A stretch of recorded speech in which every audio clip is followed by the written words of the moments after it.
Hi, my name's Phoebe, and I am our UX designer working with all of our global teams here at Clo.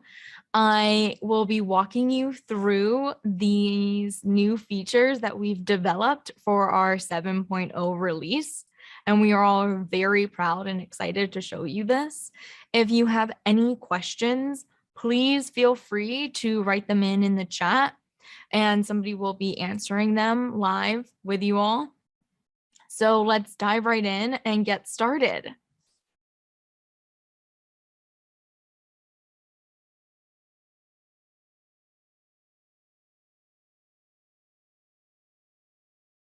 One key update for Clo is the improvements made for Mac equipment.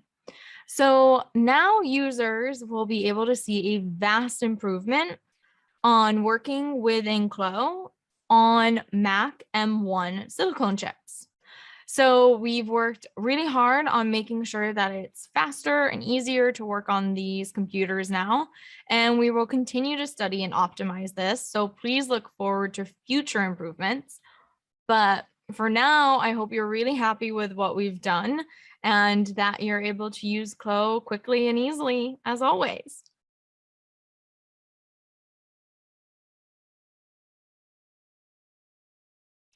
In Clo 7.0, we have linked Pantone into Clo to make sure Clo has the most updated Pantone colors possible. Win-win, right? So you'll be able to access this Pantone library with any Clo software. So by going into the color window, you'll be able to get into here. You can get to the color window by all of our different ways: the fabric, selecting a trim, selecting an avatar, anyway, and then you just go into your property editor and select that color chip. Color window will then open, and what you'll see is a new tab, the Pantone color tab. Now, please note the information icon. This just explains that these colors may not match the Pantone identified standards. Here, though, you'll see that there's also a drop-down menu, and this will show you the 3 different color options: the polyester, cotton, and nylon option, which were the original 1, 2, and 3 tabs in previous versions of Clo. You'll still have all the same viewing options as you did before. This color chip option of viewing your Pantone colors. And then if I go down to the viewing icon right below here, I can then switch to the list option. And if I select that again, the detailed option. Another feature that we still have is the ability to change, like zoom in and zoom out on how big you want your view to be and how small you want it to be. And we've also kept the same way in which you can search for Pantone colors by either typing in the number, like so, which is really great, or you could do my personal favorite, which is you can look up similar colors. So if I go over to this green color right here, I can then look it up for similar colors and I'll see all of these similar green Pantones. My favorite way. Now, once you find the color you like and you've picked it out within this color window, it will work as always. You'll select the color and then you'll see it change in your 3D window in real time. And that's it.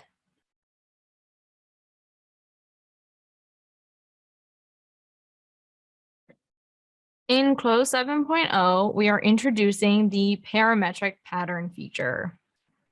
Users now have the ability to create a first draft without needing any pattern drafting knowledge. This feature is located in the Editor tab at the top of the toolbar. Once selected, you can then choose parametric pattern. The parametric pattern will then appear on the screen, and here's where you can easily input your measurements to create a pattern. You will have a few different options for your pattern. For the front and back pattern pieces, you can choose between symmetry, half symmetry, or no symmetry at all. Symmetry option will apply symmetry to all pattern pieces that are linked, but they'll all be separate. Half symmetry will create unfolded symmetrical patterns. So it will be 2 pattern pieces, a front and then a back. And then finally, if you don't check anything, you will then just create 2 half pattern pieces, a half front and a half back with no symmetry applied. If you would like to add sleeves to your body, simply check the on box next to the sleeves and you'll then create some sleeves. If you want a symmetrical copy, just check on the symmetrical box. Pretty easy. You can see that there will be measurements inputted when you first open up Clo for the parametric pattern window. If you ever want to reset to those measurements, just hit the reset button at the bottom left here. Now, let's start to input some measurements. You can reference a multitude of things to create your first draft, but I'm going to use an old spec page. Before I start to type in the front measurements, here is an image of where all of these measurements are taken in relationship to a pattern or garment for the front body.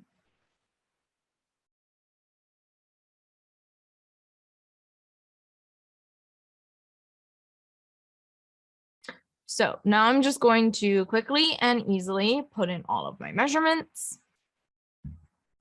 Now, one important thing to note is there is a total option. So it's next to some measurements. If you check this total option on, you are choosing to import the total circumference of the pattern. This will include the measurement of both the front and the back pattern, meaning the correlating back measurement will then be deactivated. As you can see now, the back measurement is all out in gray. So now I'll just put in the rest. And now that my front is done, I'll move on to the back. And here's an image of all of the measurements that are taken in relationship to the pattern garment for the back measurements.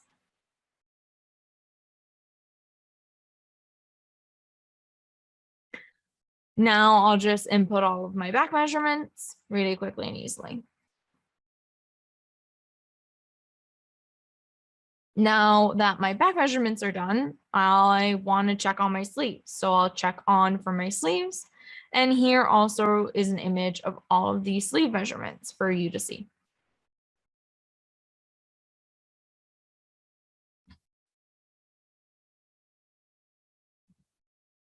And once I'm done typing those in, I'll just hit create, that bottom button, and I'll have created some patterns in a matter of moments, right? And it's really great. We're really proud of this feature. If you have any input, we're always welcome to it. This feature will continue to be improved and worked on, but we're always open to suggestions.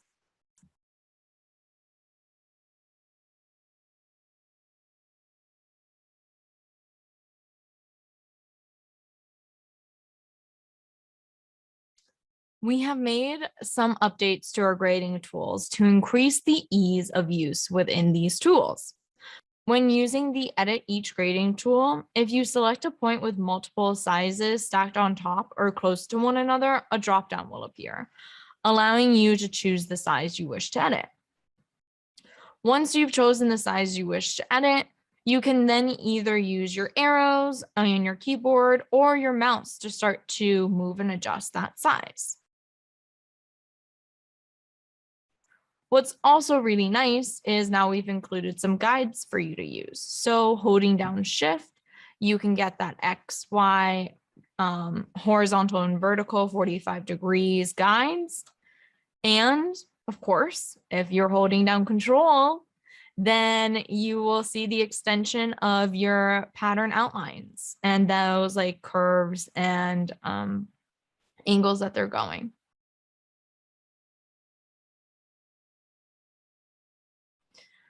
We also did include the precision box for you all. So now you can be super precise all the time. Just right clicking and you'll get the precision box while moving your points, and you can type in any number you wish to adjust your measurement. Pretty great.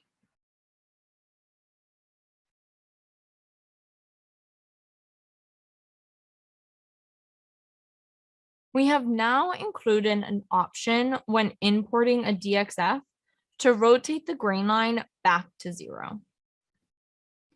So here, when I open up my DXF, you'll see the reset grain line option. And there are 3 choices. So there's maintain, original, 270 to 0, and 90 to 0.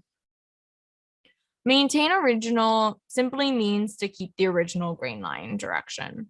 So I'm going to select maintain original, and you see here that it stayed at 270. So the value stayed. That's where a lot of the issues were starting to occur. So now I'm going to use this new feature, and I'm going to say convert from 270 to 0. Now my value in my property editor is at 0. You will notice though that the grain line on the pattern hasn't moved, just the value within the property editor has. The same results will be true if I decide to use the 90 to 0 for a pattern that had originally a 90 grain line, and also when using maintain original and I just had a 0 grain line. This improvement, we hope, will solve the issue that was occurring when users were bringing in DXF patterns that were made horizontally in other CAD softwares, and the value would be incorrect. So we hope this solves that problem. If not, give us some feedback. Another improvement we've made with grain lines is now you're able to actually rotate your pattern along the grain line. Nice, right?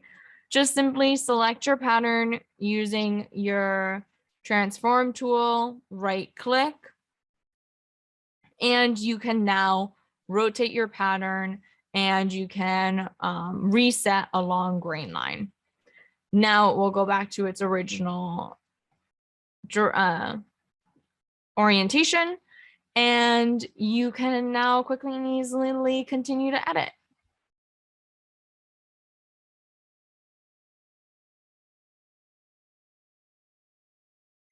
You are now able to export a rule file within CLO. Here I have finished grading this t-shirt, and I would like to export the rule file that I've created here. So I'm going to just go to File, Export DXF, and then here I'll save out the name, and then I'll get that great little pop-up box for DXFs. Here I'll have 3 different types of DXF formats to choose from, and I'll also have to choose between a graded nest or a rule file. There's also the scale options that I can choose as well. I can then select OK and save out my DXF and rule file separately. Now, this is the amazing part. I can go into a new project that doesn't have any grading, and I can add in this rule file quickly and easily. And I've just graded this and it's all done.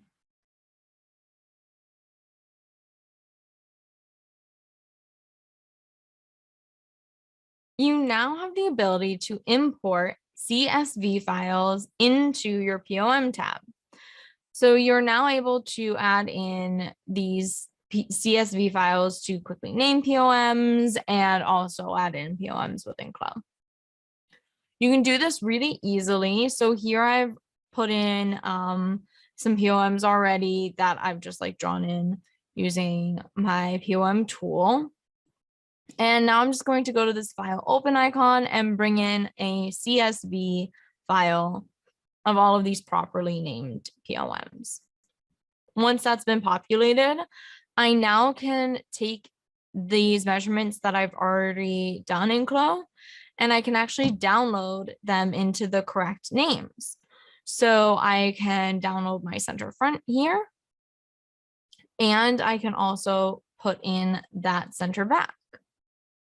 What's also really nice is I can just click on these POMs as well and put them in manually too. So I can just use my POM tool and put this in right away, really quickly and easily. I also can just add points of measure still. I don't need to use what I've put into Clo right now. I can just put some in and I can still download that into the CSV ones that I just inputted. You also can delete any blank ones that you may not want, but you have a lot of options here now, and this is a really great and fun feature to use that will definitely help speed up time.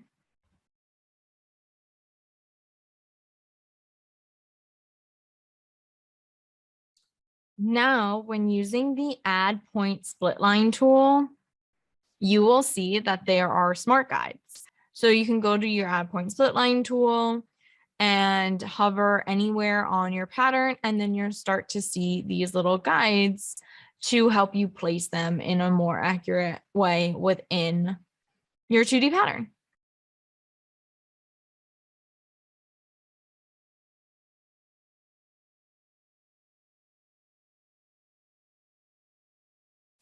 There have been some improvements to the flattening tool within 7.0.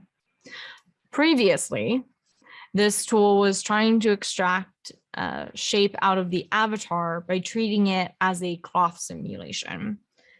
This was actually causing a lot of calculation time and some unexpected bugs.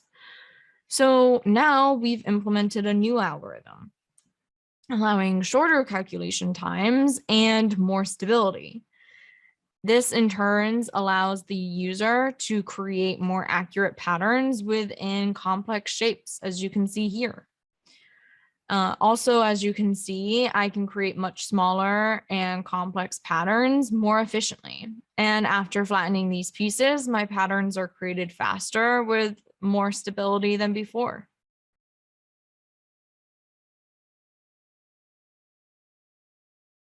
You will now be able to see the outline of the buttons within schematic render window. You can go into your schematic render window in your 3D toggle menu, and you can see the buttons are now highlighted. Great, right? You can play around with the thickness of their line through the seam line, and of course, you can change the color of this line. All the things we already knew. What you might not know, though, is you can also now add the thread line within the schematic render. First, I'll go to my object browser, select my button, and then go into my property editor. And then I'll click on the thread tab. Here, I'll uncheck same as front, and I'll change the color to black. And that's how you can add in the line for schematic render.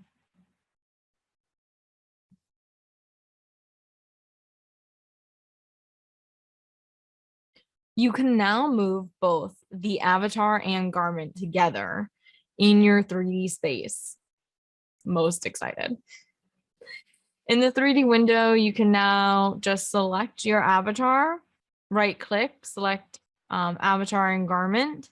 And now using that gizmo tool, you can move your avatar and garment together anywhere within the 3D window. Pretty snazzy.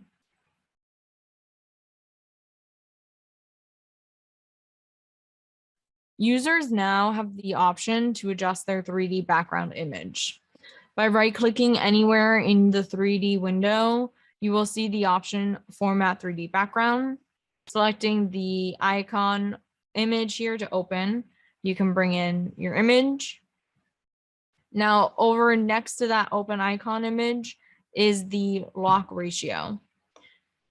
If you want to lock the ratio, you'll just select that. If you want to keep it unlocked, you'll keep it unlocked. When you lock the ratio, it will maintain the original image's ratio. This will then allow you to easily zoom in and adjust and move your avatar around onto that 3D background image and place it where you'd like it to be.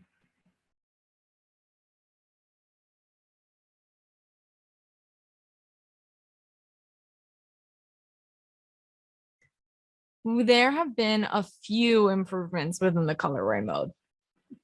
The first one being the placement of colorway mode. Now, when going into the mode section of Clo, you will see that colorway and BOM are no longer there. They're still there though. They're just over in the editor tab at the top toolbar. When you select the editor, you'll then see BOM, colorway, and parametric pattern. A really nice feature that arose from this update is the ability to seamlessly move between your 2D window and your colorway window fairly easily. So now you can edit your pattern and then switch to your colorway window to see the updates.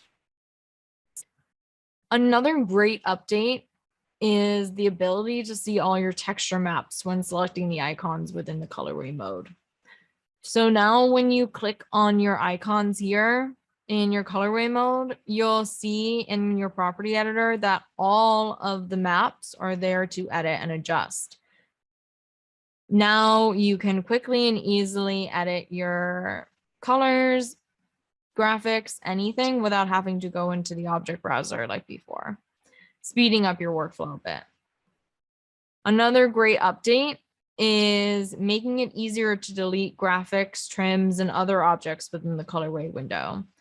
To delete any of these items, all you have to do is right-click on them and select the delete icon. If they are in use in other colorways, a pop-up will come up warning you of this. Please keep in mind that this will delete the object from all colorways, not just that one.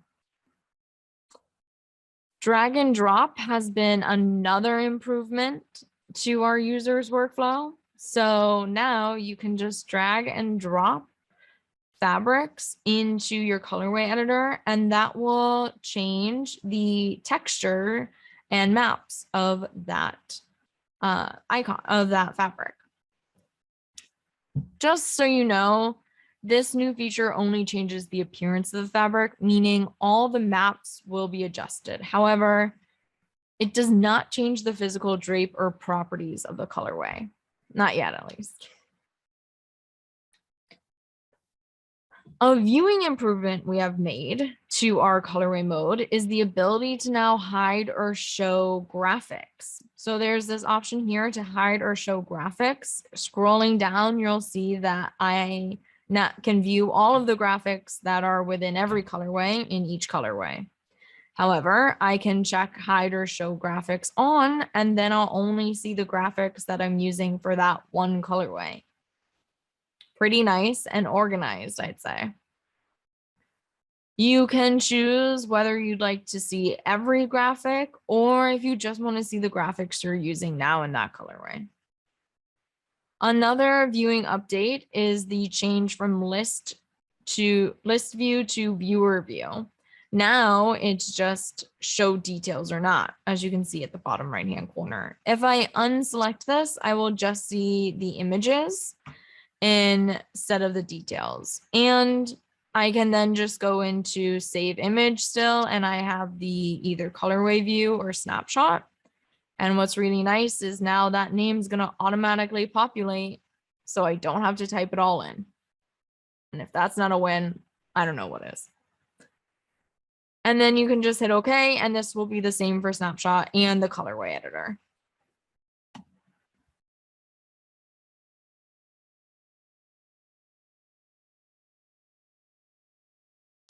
You now have the option to show or hide your grading within print layout mode. In the 2D pattern display icon at the top left, you can turn show grading on or off and see your grading now. In version 7.0, you can also see nesting results in real time. After clicking nest patterns, the system will start to calculate the consumption and everything for your pattern layout. And you'll see this changing and updating in real time. As the calculation goes on, the results are, if the results are almost unchanged, you can actually stop then the nesting early, or you can let it continue to go.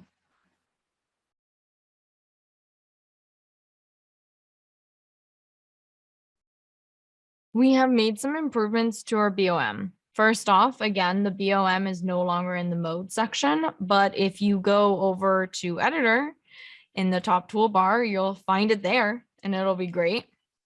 You'll also now be able to seamlessly switch between BOM mode and your 2D window, which is kind of great. Another great update we've done for our BOM mode is there's a little icon next to the fabric, an information icon. What this is doing is it's giving you a little fun fact that the print layout is linked to your BOM. So if you update your print layout to the most efficient nesting option, then the pricing will update as well.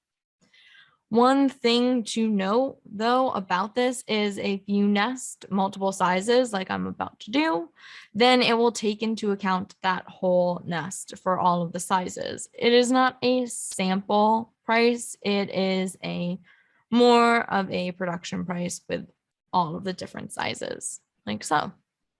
And now I can just update it and see the price change based off of the nesting.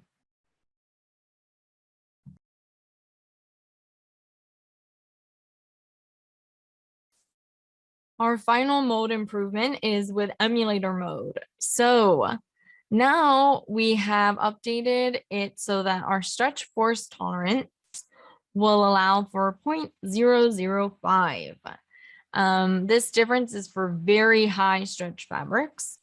If you input a number that has a force difference of 0.005, there will be an information icon next to it. This little information icon, when hovered over, will just state that this is counted as a very high stretch fabric. If the difference is above 0.005, then just that little tool icon will be next to it. And if the difference is below 0.005, a little warning icon will appear next to it, just letting you know that this is below what it should be, and maybe for you to check it out. Just always trying to be helpful.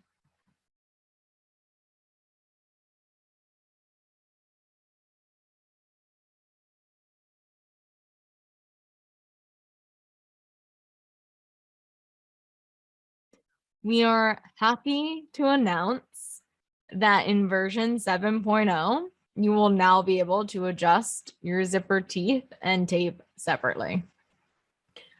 So you can see here that there's a separate tab for teeth and a separate tab for tape. Now I can just go in and change these colors around and the maps, lots of different things, and adjust and edit them very independently of one another. Along with changing out the colors, you can also change out the maps. So here I can go over and bring in different teeth and tape textures within my property editor to change the appearance. All of these texture images are actually in the hardware and trims folder under zipper that you can use. There are a few different types of textures that you can use that Clo provides. There is plastic, metal, and nylon. Please note though that if you edit a zipper from a previous file, you're going to then have to actually bring in one of these texture maps to either the tape or the teeth so that you can then adjust them separately. If not, what you adjust won't show up. Another great thing is you can adjust the presets of both the tape and teeth separately. So here, if I see type, I can, underneath that type drop-down menu right here, I can select different types for the tape and different types for the teeth and continue to play and adjust and create all these different zipper, tape, and teeth presets and creations.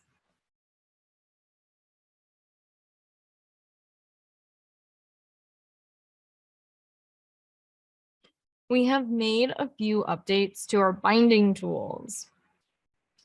The first update is the ability to now have binding on both sides of the fabric.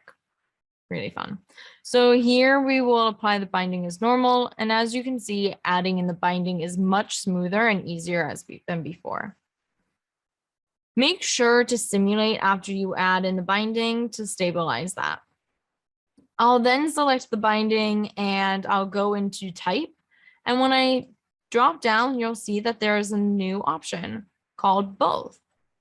This will then allow you to add your binding to both the back and front, or under and over. I'll then, of course, want to simulate again to update this and make sure that my garment is stable. And now I'll have binding on both my under and over. Another update is applying binding to seam lines. Also really exciting. So now in Clo, you will be able to apply binding to edges, even if they are sewn. I'll apply the binding to this shoulder seam here. Once applied, Clo will then prompt me to decide which side I want to apply this binding to. I will then just select the side that I want, and then I'll just continue as usual there. So all of the rest of the binding properties and adjustments will remain exactly the same.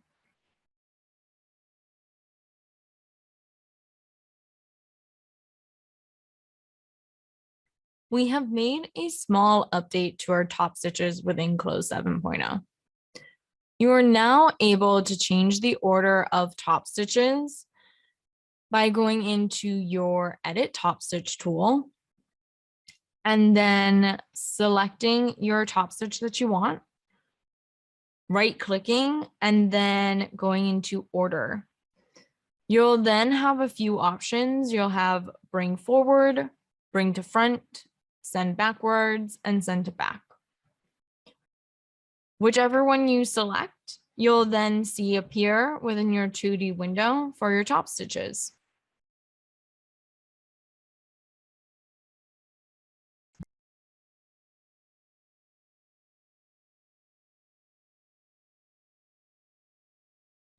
We have made some exciting updates to our trims this release.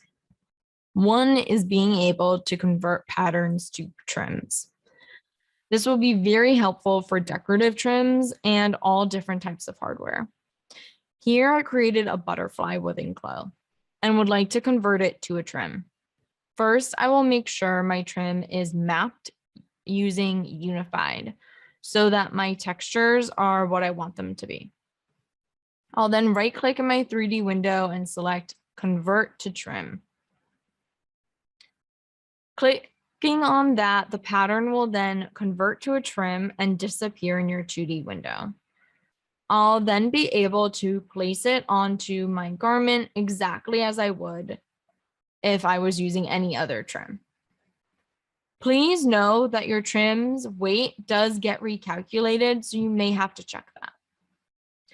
Another update within the trims in 7.0 is the ability to now duplicate your trims to a symmetric pattern and mirror paste. I'll do this here. So I will select this slider, right click, and duplicate it to symmetric pattern. As you can see, this has made it infinitely easier to bring this trim to my symmetric pattern. You can also now mirror paste your trims within your 3D window. So here I'll select my butterfly, right click, copy it, and then I'll just right click and select mirror paste. The shadow of the trim will show up, allowing me to decide exactly where I'd like to place this. Then I'll click and place it wherever I like and start to move and adjust it.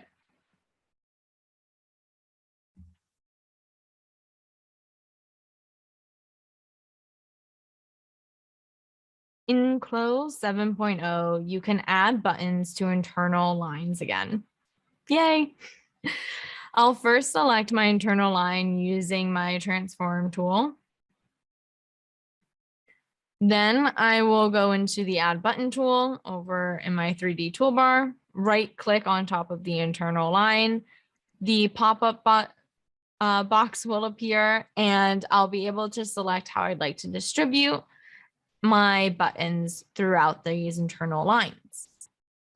I'll then hit OK once I'm happy with what I've chosen.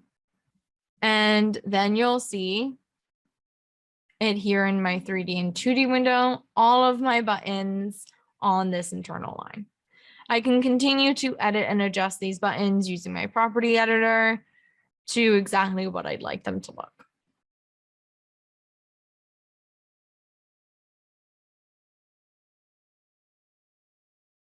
A very exciting improvement to Close 7.0 is the color switch in our texture editor. The color switch will allow you to edit individual colors within prints and graphics. Very exciting. So here in this graphic, I'll show you exactly how. Selecting the layer, I'll check on color switch, type in the amount of colors I'd like to switch. I can then hover over these colors and you'll see it highlight. And now I can select the color, and in my color window, I can change those colors out. I can then select apply and close, and that will then update in my colorway mode. I can do the same thing for this next colorway on the exact same graphic. I'll go into my multi-texture editor, select the layer, type in the amount of colors, then hover over the color I'd like to switch, select it, and then with my color window, I can change any point I want. So I can adjust either graphic however I'd like to, and it will only affect that one colorway still, which is really great. I can also do the exact same thing for print. So here I can select my print fabric and I can go into my multi-texture editor, check on color switch, type in the amount of colors within that print, select the colors and change them. But I can also check on this blur box, and this will allow for my colors to be a little bit sharper because it will give a larger blur to the edges. So it'll look a little bit nicer within my print. And now I can just go through and edit this and adjust it exactly as I want for this new colorway. And it's really fun and easy to do, as you can see.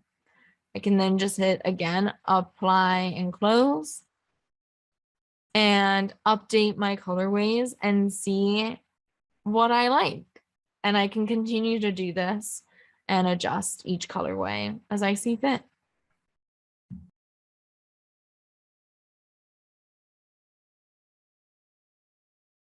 We have updated our layout. And for our library, we now have a tree structure. So starting with Close 7.0, our library will now have a tree structure within it, where you can expand and collapse icons to open folders within this tree structure. We believe that this structure will make navigation and organization a little bit easier within Clo and a little bit faster. As you can see, you can use these drop-down tools to see all of the subfolders you have. If there are no longer any more subfolders, then this icon will no longer appear to drop down. So pretty intelligent. Another improvement we've made is the object browser also now has a tree structure. So look at that. So over here in the scene tab for our object browser, you'll also see a very similar layout now of a tree structure. What you'll also see is icons describing what each major section is. Again, These little drop-down icons will appear when there are subfolders underneath or there's more sub-information, and you can continue to drop down, or you can hide more and more information to allow you to see your object browser scene a little bit more clearly and easily. This update is not only more user-friendly, we believe, but we also know that it will enable multiple features access in one concentrated area. So we're happy about it. Another update we've made is adding Solidify to the color options within our UI settings. So now if I select Solidify on this garment, I can then go into my settings and go into my user interface settings and change this Solidify color to any color I'd like. As you can see, when I select this pink, it will update automatically into this. We've also updated our open garment options. So now when you bring in a garment file, you'll have this option to either maintain current avatar's pose or use the garment files avatar pose. If you select use the garment files, the avatar pose will then change to what that garment file was. And finally, another update is with our library image for our fabric. So when I adjust and change this fabric around, you'll see here that it also updates. So when I'm using the texture editor and rotating and adjusting this fabric, it will automatically rotate and adjust and update over in the object browser as well, which is really nice. So it'll always be accurate.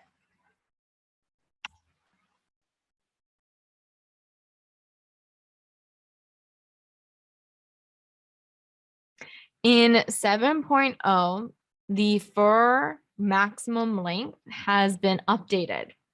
So while previous versions, you were able to increase the fur length to 254 millimeters, now in this latest version, you can increase it to a maximum of 1,000 millimeters.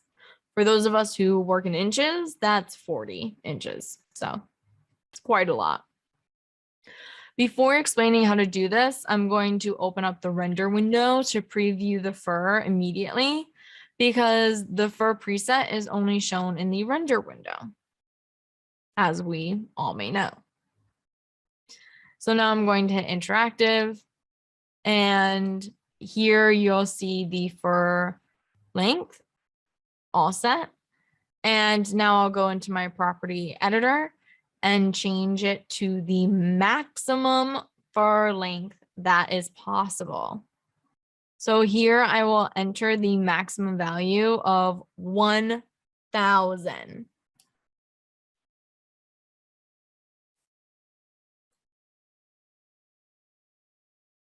You can see that the length of the fur has been increased through the interaction render. As you may have already known, the longer the fur length, the more meshes you need to render. So eventually the render time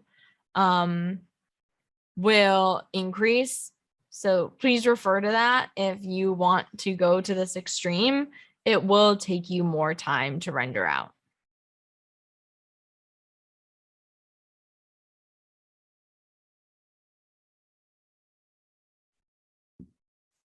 We would like to introduce Chloe to the Discord channel. The official Chloe server has been opened on Discord, a community platform. On the Discord Chloe official server, you can receive various Chloe news and Chloe tip materials. You can talk freely with Chloe users to share tips and industry news. Discord can be accessed through a PC web browser, mobile app, and an invitation link.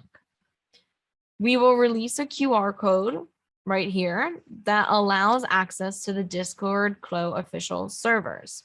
If you would like to join, please scan the QR code to join the Discord Clo official servers. For more rules and explanations, you can check out our Discord channel.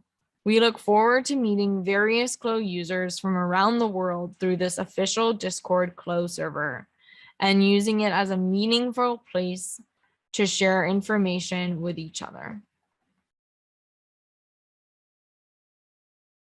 Thank you so much for watching this video. We hope you enjoyed it and are just as excited about all these features as we are. And we can't wait for you to use Clo with all of these great new features and give us your feedback and everything. Thanks again for watching. Don't forget to like and subscribe on our YouTube channel. There are always great tips and tricks for you to learn how to use Clo a little bit more efficiently, hopefully. Thank you again.